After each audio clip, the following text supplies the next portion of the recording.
So, I'm here today to talk to you about Phoenix. Who is a fan of Harry Potter? No? No one is reading Harry Potter? Come on, okay, here you go.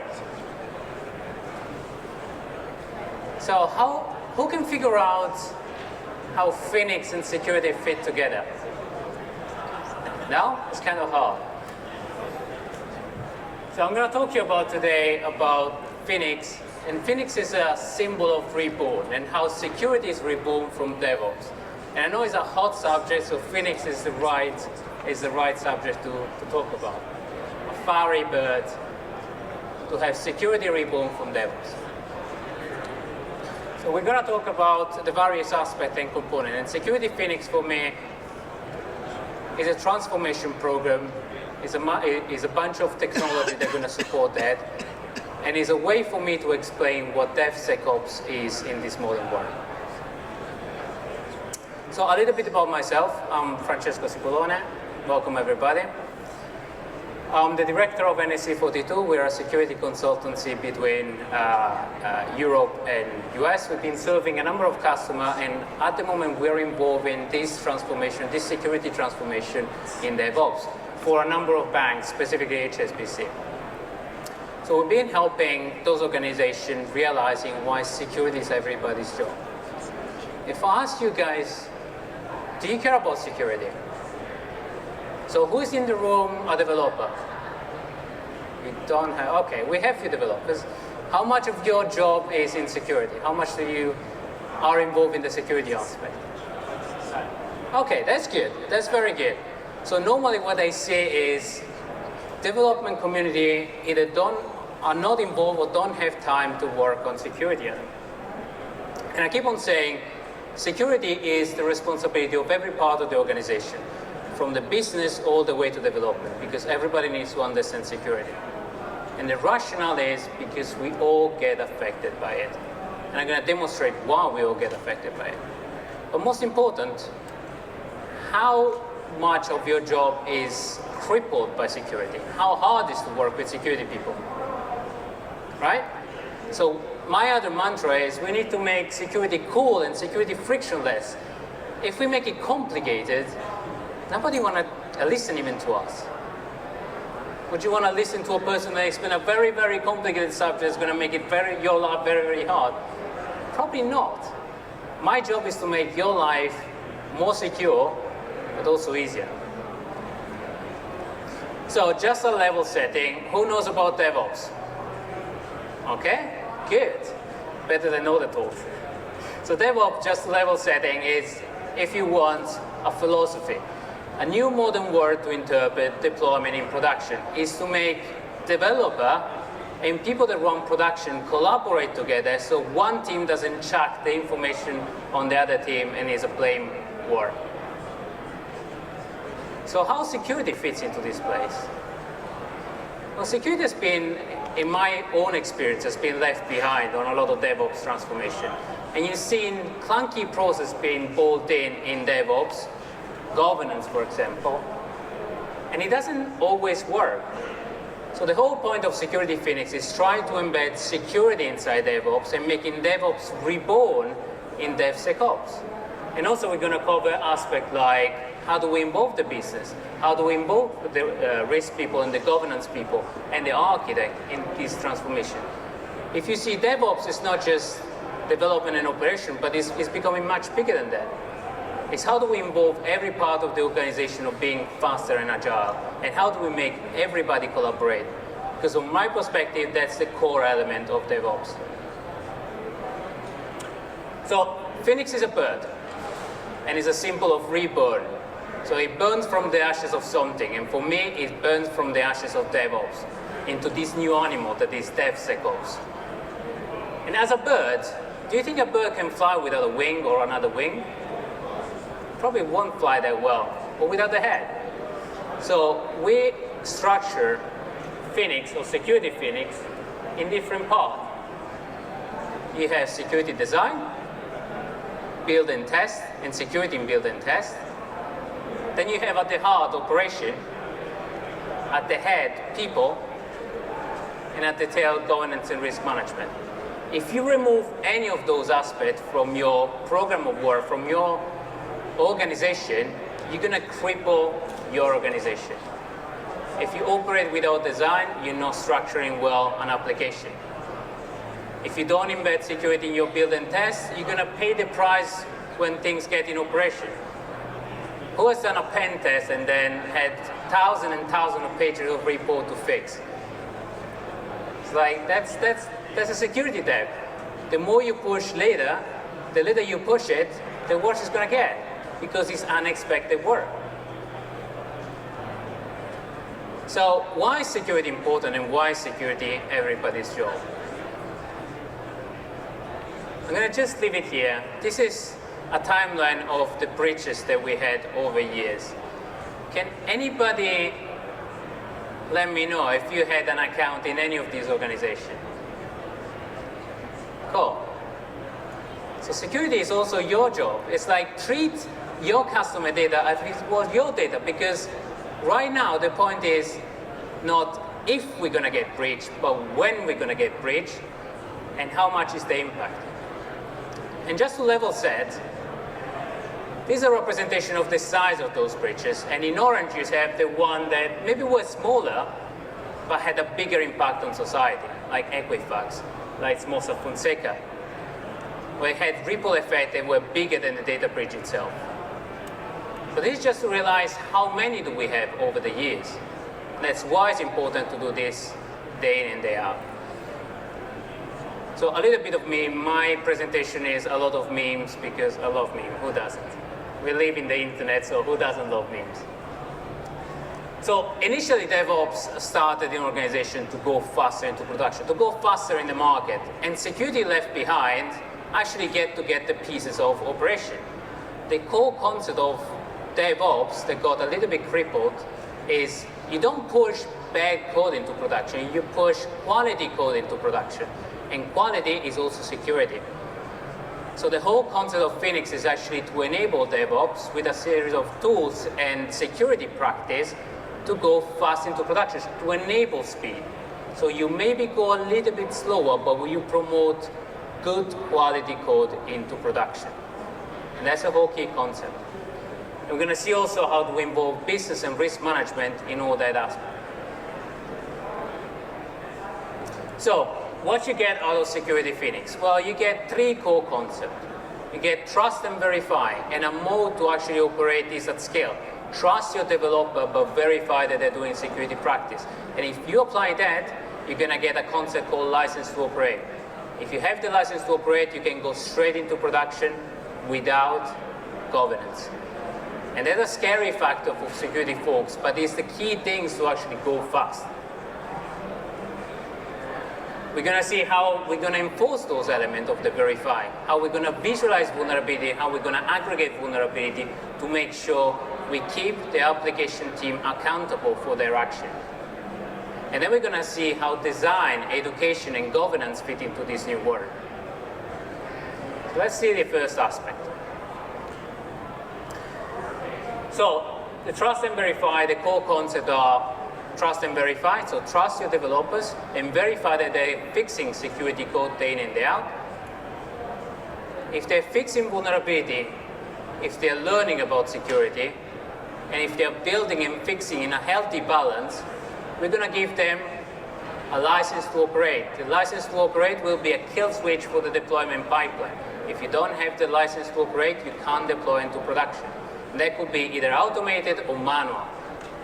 And that's the whole concept of DevOps. I'm not trying to sell you something that you can lift and shift it into your organization. I'm selling you concept and a number of technology that then you adapt to your organization, because this needs to be tailored to every organization. Every organization is unique and different. The risk appetite on doing governance, on enforcing stuff is different. The speed you want to go into production is going to be different depending on the industry and the organization, and hence the risk appetite. So I'm not here to sell you a concept that you can lift and shift, but again, it's a concept that then you have to adapt. And the whole key idea is to do vulnerability management at scale and as a day in and day out. So fix vulnerability as part of your DNA, as part of your development team DNA. We're going to see how we can set thresholds, like build and fix, a healthy balance between code defect and build stories or use stories, and how vulnerabilities, and how can we set a vulnerability trending dashboard and a threshold that makes sense. Would it make sense for me to just say, well, by next quarter, you need to divide all your vulnerability in half? If you don't have the people and if you don't have the education, that target doesn't make any sense. So it needs to be, again, tailored by your organization, by what you can achieve and when. But the whole key concept is consistent improvement. So we discussed about going fast. Why do we have to go fast? Why does an organization need to go to the market quickly nowadays? Because otherwise the competition is going to eat it alive. So we are in a very competitive market. We are, especially in the new startup world, people come up with idea over and over and over. So we need to go fast, but we need to go fast into production with security at the heart. And the license to operate is the key and core concept for that. So a little bit of discussion now behind the tech of this concept. So we build a database where we aggregate the learning functions to track if teams were actually doing the learning part. We start extracting the information about the ticket between the use stories and the fix stories, and set up a threshold that says you build and you fix and you maintain a healthy balance. And the other element, setting up a quota target for team to maintain. If you meet all these three elements, then you get the license to operate. And then we started thinking, how can we insert risk management and business aspect in all of this? How we can monetize, how we can assign a monetary value to vulnerability. If you go to the board and you talk about vulnerability, they look at you blankly and it's like, so what? What is my monetary impact? Do I get a fine? Do I get a breach? When I get a breach, we need to start talking to the board about money and the impact that the vulnerability has. So the next evolution, if you want, of the Phoenix is talking about vulnerability in terms of money. So Phoenix is all about people, and how do you structure people, and how do you structure this artifact that I call pod. That is an aggregator between engineer, developer, and your security champions. And at the head, you have the application owner that decide day in and day out what your new feature is going to be, what your new work is going to be. And you need to be aware that if you just push feature, and those features are bad, then it's going to lose the license to operate. It's going to lose the speed that it can deliver features. So it's about trusting this entity to do what's right for the organization and to keep an eye on the vulnerability dashboard, and we're going to see in a minute how to build them, the build versus fix dashboard, and effectively the license to operate, if they're going to have the license to go into production. Does it make sense? I think it makes sense to focus on people rather than technology and security. Why would it make sense? Who is the first line of defense for a business? Is technology or people? Technology used by people. So people are the aspect, so we need to trust our people. So just to recap on the trust and verify, trust your developer, but keep them accountable. If they lose the license to operate, apply governance. The core concept of this is apply security governance just when it's required, so that it doesn't slow down the development of new features. Visualize vulnerability and keep them accountable, keep the pod accountable. And make security resource available for everybody. If a developer doesn't know how to fix a specific thing, how the hell is it going to know how to fix that specific thing? If you don't make security resource available to the developer community, how they're going to know what good looks like? So to bring all this together, you have application building and application scanner at the top. They're going to check in Jira, for example, or in any ticketing system, the number of fixes And in the same JIRA, you're going to record the build versus fix, so the use stories and the fix stories, or your regression test, for example. And you're going to set up the first threshold in there.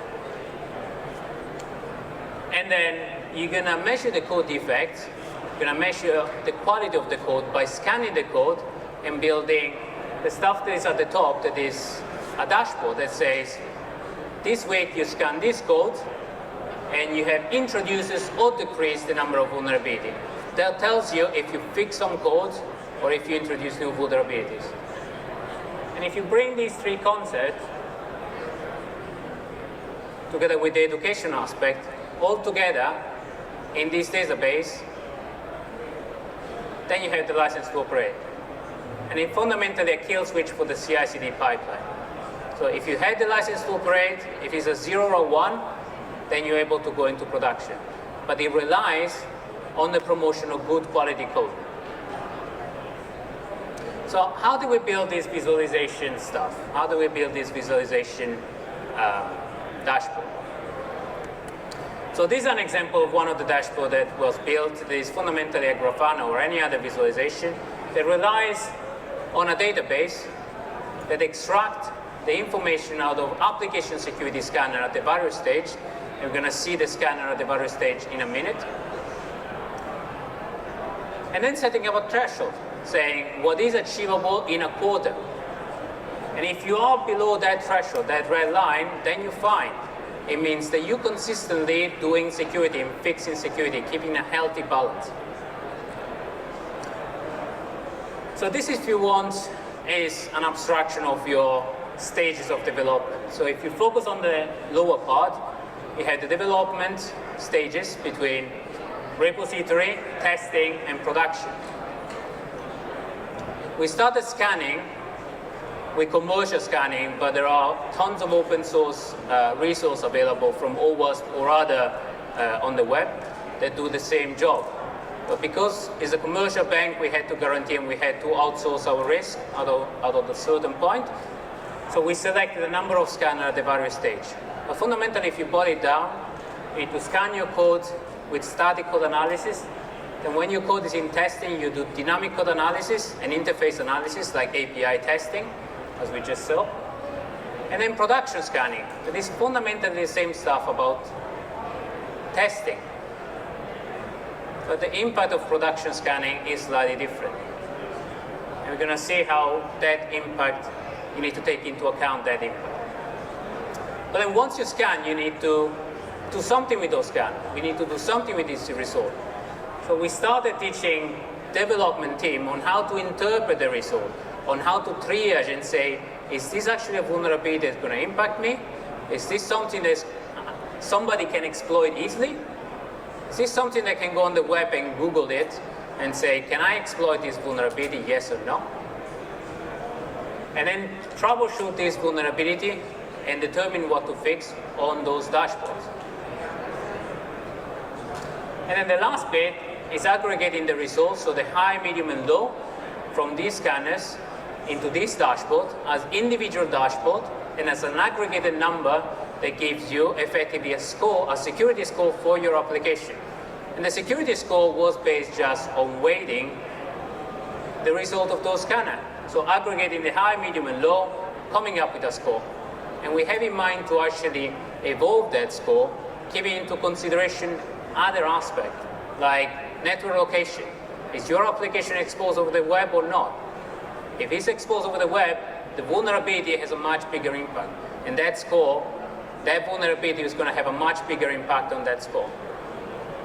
But the score is just a way to interpret a security result in a very easy way. So that you can go to the business and talk about one thing about security, that is that application score. How secure is your application? And it's just one number. And ideally is a cost. So how much that number relates to a cost? It's very easy to extrapolate. If you know how much money your application generates, then you can determine immediately, if a vulnerability takes down my application, how much money will my organization lose? And that's a really easy way to monetize a vulnerability. So last bit of this process is operation. And operation, as I said, is nothing different than testing for vulnerability, but in production, where the impact is much bigger. So I try to summarize the element to consider from operation, so from operating system and application running on operating system, all the way up. And the difference between those vulnerabilities are just how do you remediate? Do you patch a vulnerability? Do you fix a piece of code? Do you upgrade a library? The only difference between fixing those things is just how you fix them and who you contact to fix them. Your infrastructure department, your development community, and so on. So, last bit, how do you involve design? In DevOps, design is just generating new stories, and I tend to disagree with that. There is an element of design. If you build a house, would you build a house in iteration, or would you stop and think about how do you structure that house? So building the foundation for an application is nothing different from building an application for a house. Sorry, the foundation for a house. It's the same concept. You need to take time to consider the structural foundation so it's solid and can last more and more years. But then, for example, if we relate to a house, the color of a door or the frame of a window, that can be done in iteration. Then you can change it quickly. And the same concept applies to software development lifecycle. You spend some time in figuring it out, how to structure your application, but then you improve the feature or you introduce new feature in an iterative way. And you don't need architect or somebody that thinks about the architecture of the application involved in the day in and day out. You only need to get them involved if you're doing a functional change, like you change an interface for an authentication, or you change the data that application process, or things like that. So determine when to get architect involved, and specifically security architect involved, so that you can keep the governance around security architecture light. And that's the whole concept, trying to do less and faster, and where it actually adds value. And last bit is the education aspect. So awareness training, everybody does awareness training. But then development training crafted based on the scanner results. So we're starting crafting security training based on the result that we get from the scanners. Like if we notice that we have a SQL injection across the board, then we're going to focus the effort for the next quarter to just fix security SQL injection across the board and educating people on what good looks like from their perspective and train them on that subject. And then evaluate if we improved or not improved. Education on the job. Get your security community embedded with the development community to actually fix vulnerabilities and teach them what good looks like. And make it entertaining. So make teams compete with each other to fix vulnerabilities. And that decrease your budget for bug bounty, for public bug bounty. Because the team compete with each other. If I can ask a question, a public bug bounty, how much do you think it costs a bug on the web to actually publish it? Estimate a guess. Just throw a number.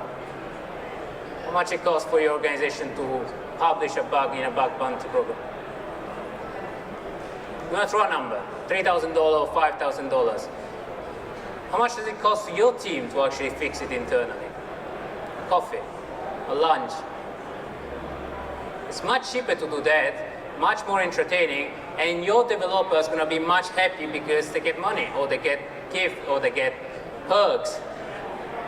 So it's both you retain your people, you make them happy, and you save money. Win, win, win. So, wrapping up, again, security is everybody's job. We saw the different part of security. Involve your business, involve your developer, involve your security people in this mix. Trust your people, but keep them accountable. Verify that they are fixing vulnerabilities. Do vulnerability management as part of your DNA. Day in and day out, fixing vulnerability is nothing else than prioritizing a number of jobs in Jira, for example.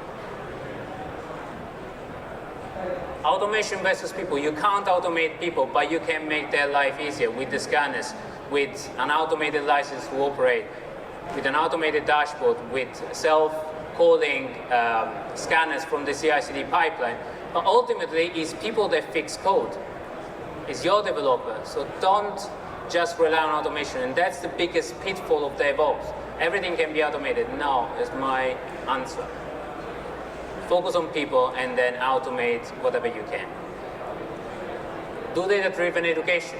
Learn what's good, what's bad, what's going on in your organization, and focus on those aspects. And do governance at scale. Do governance where it makes sense. When people already apply good security practice, don't choke them with governance. Do governance where it must hurt, where people go around you, where people deploy stuff that is not secure in production, and understand why they're doing that. Now, I'd like to thank everybody. As an effort, with my organization, we have a mentoring call every 2 weeks and a podcast that we do to give back to the community and to teach people what security looks like. And it's for free, so you can participate in the call or go on YouTube and search for it for the past episode. As a Cloud Security Alliance, I'm heading up the Cloud Security Alliance for UK and Ireland. We sponsor an award, especially in Europe, but if you search for your own branch of Cloud Security Alliance, probably they have similar award here in US. And then, do you have any question? Do we have time for question? Cool. Any question? Does it make sense? How much pain do you have in your, as a developer, how much pain do you have? Dealing with security is a nightmare. Why? Because they don't understand the application well enough to get involved in the detail. Perfect. But then we're not trusted as the development team to do it ourselves. But there's no, the diagram you had where you had the champion, we don't have that model. And that's the key thing, is give security, one of the pitfalls from security is you don't dedicate enough time to the developer community to get involved, get the contextual. It's just throwing vulnerability won't make any sense. Having that contextual, is your application having compensating control? It's okay, I have a SQL injection, or I have an input serialization problem, but I have a WAF in front of it with a bunch of rules. It's not that urgent to fix that vulnerability. Don't prevent me to go into production. And it's that contextual that is key for going fast, because you prioritize and you work on the stuff that is most dangerous for the organization, the one that causes most pain. If you don't have a compensating control, if your application is web-facing, if it's a tier 1 or tier 0 application, and if somebody can actually lift and shift a vulnerability module to actually exploit that vulnerability, that's the stuff that you should be focusing on. Any other question? Does that reply to your question? Will that make your life easier? It's not going to happen in a big company. But why? So I'm working with an organization of 10,000 developers. We are probably the third tier 1 bank in the world. So it's big. It can happen if you get your business involved. If the business understands why it's important, and you make it about money and about speed to deployment. We probably have the more bureaucratic organization in the world, and we managed to leave certain concepts out and taking the business on the journey to reassure the business that we were deploying stuff securely into production, even without governance, and making it transparent at every stage in the life. So before, we used to do a pen test. Afterwards, you have an updated security posture on the day, on the week. You have that visibility, making everything transparent and taking the business on the journey. The business doesn't understand security, it understands money. If you make it a money problem, they will go with you. It's not a cost, it's a way to cut down the cost. Any other question? Any other questions? Do we have any question on the app? I actually had a question, because Sure. I don't really know a lot about security. So I said, what is the most important part of DevSecOps? People. getting people together, getting them working in operation, and don't think you can fix with automation, but get the people involved, let them sit together. So one thing that we solved is we have distributed organization, distributed development center, and we try to measure where the application go faster and more secure. Is where people sit in a room together and fix problem together. Even if they sit at 3 people difference, they're not going to talk. There are going to be silos, especially between security operation and developer. In order to break these silos, get them sitting at the same table, rearrange the table per application. We have in rooms mobile tables, and we rearrange table based on who is working on which application. And if you have a problem, you build a tiger team, you move table. Same applies to Google, same applies to a lot of those organizations. And measure the effect of those metrics so that you can make a case for the business. And again, you make a case based on you go fast into production, your time to market is reduced, and you're more confident in going to production. Does it require a question? I think so. Cool, fantastic. Any other question, or do we have time? One more question. Who's going to take the last question of the day? Going in 1, 2, 3. No? Gone. Okay, thank you everyone. I wish you a good day. Thank you. Thank you very much, Francesco. Next up, we have Matthew from Acedian, who is going to talk about